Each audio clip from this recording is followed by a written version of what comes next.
Assalamualaikum warahmatullahi wabarakatuh. Salam sejahtera. Alhamdulillah.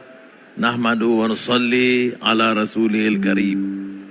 Saudara Amizan selaku menteri baru mengambil alih tugas.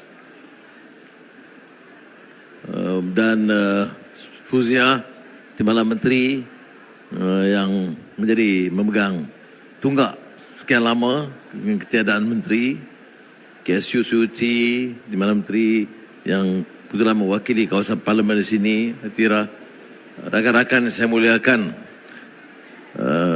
Syukur Alhamdulillah kita dapat meneruskan acara yang penting dari sudut pembangunan dan ekonomi negara.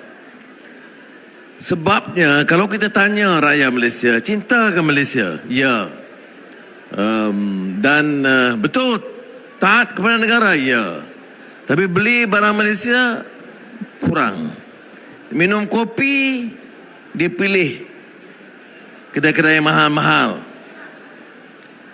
Sebab itu saya sebagai acara tetap sejak menjawat jawatan Perdana Menteri, tiap hari Jumaat sebelum solat Jumaat saya pergi ke warung atau gerai, minum kopi tempatan atau teh dan makan di kedai-kedai tempatan.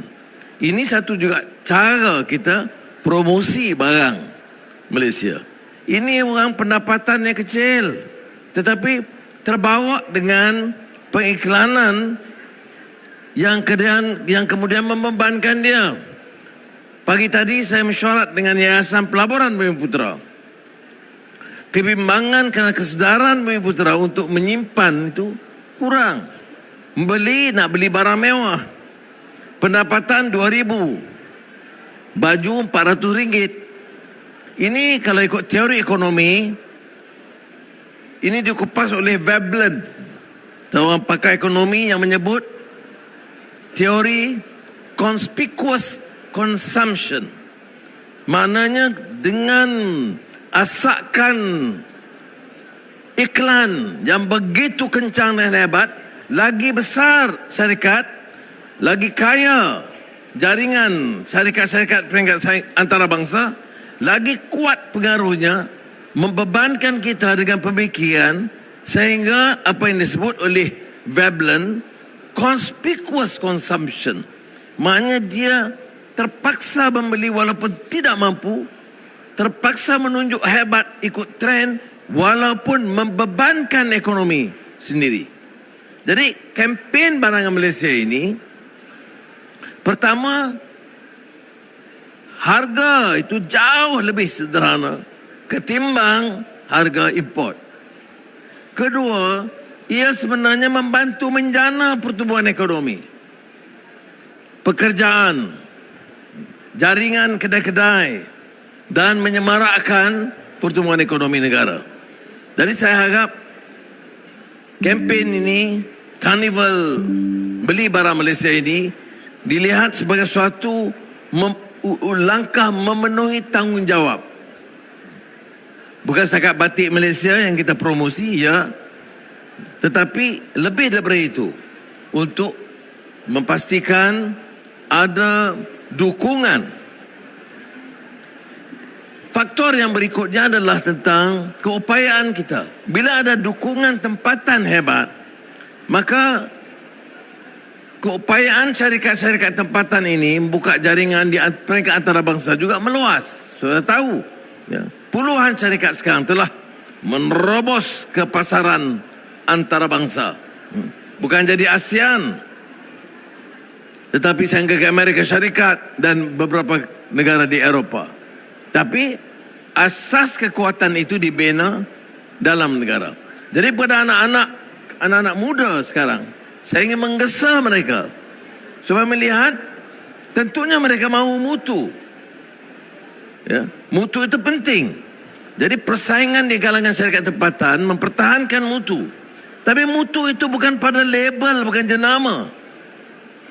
Mutu itu juga dari pandangan sudut persepsi yang dibina. Siapa yang menang untuk membina persepsi? Itu syarikat besar, syarikat gergasi, syarikat asing. Kerana dana pengiklanan dia itu besar. Jadi kita terperangkap kerana taksub dengan pemikiran asing. Ini yang disebut pemikiran dalam pembangunan, pernah seorang sarjana sebut captive mind in development studies. Pemikiran yang terperangkap kerana asakan pandangan luar asing. Kalau benar, boleh kita terima. Tapi dalam banyak keadaan, tidak benar.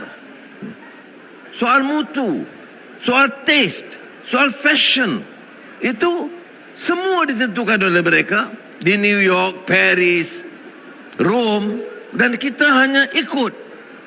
Ya. Jadi sebab itu saya lihat ada usaha untuk melawan, menongkah arus ini. Umpamanya dalam promosi batik Malaysia. Sekarang umpamanya beberapa negara melihat keindahan batik kerana dipromosi begitu rupa. Tiap pelawat ke Malaysia, boleh kita pakai umpamanya batik Malaysia, ada yang rasa terpanggil untuk melihat. Esok petang saya ke Tokyo mesyuarat ASEAN, semua 10 kepala negara ASEAN yang diundang oleh kerajaan dan Perdana Menteri Jepun.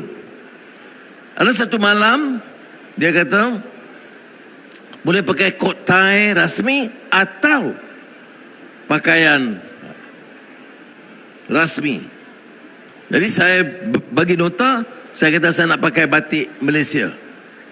Jadi walaupun musim sejuk, jadi saya kena pastikan pakaian dalam tu tebal lah. Sebabnya apa? Sebab saya rasa bertanggungjawab untuk promosi barang buatan Malaysia. Ya. Dan saya, bukan saya begitu, saya akan rasa bangga dan akan beritahu ini batik Malaysia, mutunya baik dan desainnya baik. Menyentuh soal desain, saya ada bagi pandangan. Kerana sementara saya tidak menafikan keindahan dan corak dan taste yang berbeza, saya anjurkan supaya pengusaha batik tempatan ini juga faham tentang nilai keindahan seni Melayu dan Islam dalam tahun ini, supaya desain itu selain bila conteng-conteng celoring juga mengambil kira kekuatan, keaslian, keindahan seni Melayu Islam tempatan. Jadi corak-corak itu boleh dibuat dan dikembangkan berdasarkan ya, keaslian dan diindahkan ikut ya, cita rasa semasa. Itu sebagai satu contoh batik. Tapi banyak lagi yang beli. Chef Wan pun ada nak bagi makan. Banyak lagi. Ana Muslim ada, Inas Global ada, Batal Lena pun ada. Pakai-pakai bantal tu Lena.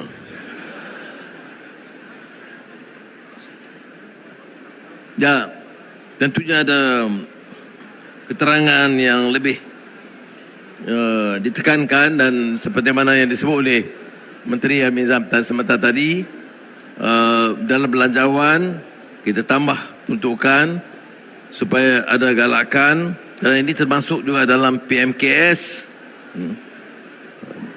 yang kecil dan sederhana yang kita galakkan. Tapi saya harap yang penting itu juga dukungan dan sambutan. Saya sediakan belanja dana, saya tak ingat, sekitar 20 juta ringgit tambahan untuk promosi syarikat tempatan. Bayangkan kerajaan ya sediakan dana untuk bantu iklan. Kerana syarikat-syarikat ni kecil, nak lawan iklan besar-besar, satu halaman panggil model-model yang cantik dari Itali. Padahal saya lihat nak Melayu, nak Cina, Malaysia, Dayak, Kadazan pun lebih cantik lagi. Dia tak payahlah terpegun semuanya dengan yang asing. Jadi bukanlah masalah 20 juta itu nak cari model, tidak. Tapi maknanya nak ambil langkah promosi bahan-bahan tempatan. Dan sebenarnya tahu, di antara lain macam franchise. Industri franchise di Malaysia ini, ya. Kalau yang tempatan itu mencecah 1.4 bilion ringgit. Berapa orang pekerja? 80,000 orang pekerja. Jadi kalau ada kesedaran kita untuk dukung, ya bantu. Saya tak terasa kurang darjat saya atau turun darjat saya kerana makan di gerai dan warung tiap minggu. Tidak terasa begitu. Saya anggap ini suatu, dan malah kopi ataupun makanan yang dihidang di warung-warung itu kadang-kadang lebih enak dari restoran 5 bintang dan lebih murah. Yang pentingnya tempatan. Jadi saya harap Menteri dan di mana Menteri Fuzia, KSU, Syuti dan kawan-kawan lain ambil langkah-langkah tambahan. Ada kesungguhan. Dan memang tentunya dalam kempen ini bermula dari Menteri dan KSU. Kalau nampak dia pakai pakaian jenama saja, sudah boleh tanya, mana dia kempen barang Malaysia?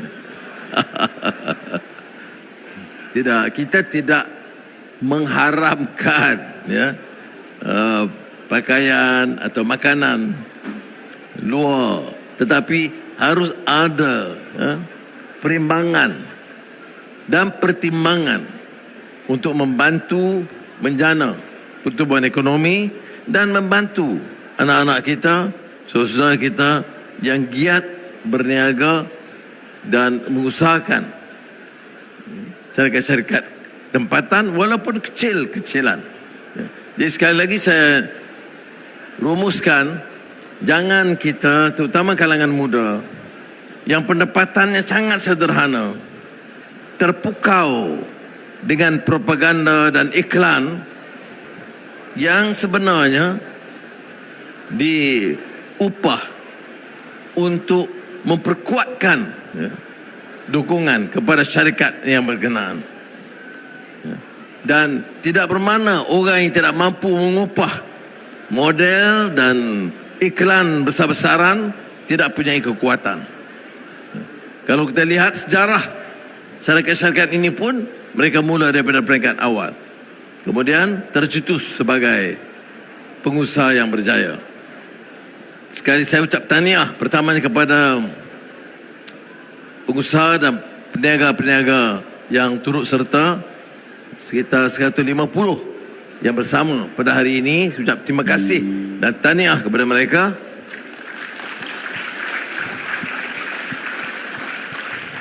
Termasuk Solar Safe. Dan saya ucapkan penghargaan kepada kementerian yang sangat gigih dalam usaha mereka mempertahankan kos sara hidup yang sangat mencabar. Tapi kadang-kadang kita pilih, kita boleh beli, tapi kita semua jumpa saya, Anwar, kos meningkat. Tanya minum kopi di mana? Restoran 5 bintang. Kalau betul kamu berusaha untuk mengurangkan kos, kamu tunjukkan contoh yang baik. Ya. Kalau tak minum kopi di rumah, pergilah warung-warung atau kedai-kedai kecil ini. Rasanya lebih enak, harganya lebih rendah. Jadi saya nak nasihat kawan-kawan, terutama yang bising-bising tu, ya, cuba tanya dia, boleh tak dia mula? Ya, karena saya tengok kadang-kadang golongan korporat-korporat dan elit-elit intelektual yang bising-bising ini ke warung dan gerai tak pernah dia pergi pun. Jadi dia hanya celoteh di luar. Jadi patut beri contoh yang baik. Bukanlah semestinya tiap hari, sekali-sekala bila pergi, bantulah syarikat tempatan, pakaiannya, ya, ataupun apa-apa lainlah, makanannya. barang yang diperlukan sedikit banyak. Tidak semestinya semuanya, tapi sebahagiannya. Ya. Jadi sekali lagi saya ucap terima kasih. Semoga Allah SWT merestui, memberkati usaha kita dan sama-sama merestui usaha kita untuk mengukuh dan meningkatkan ekonomi negara kita. Assalamualaikum warahmatullahi wabarakatuh.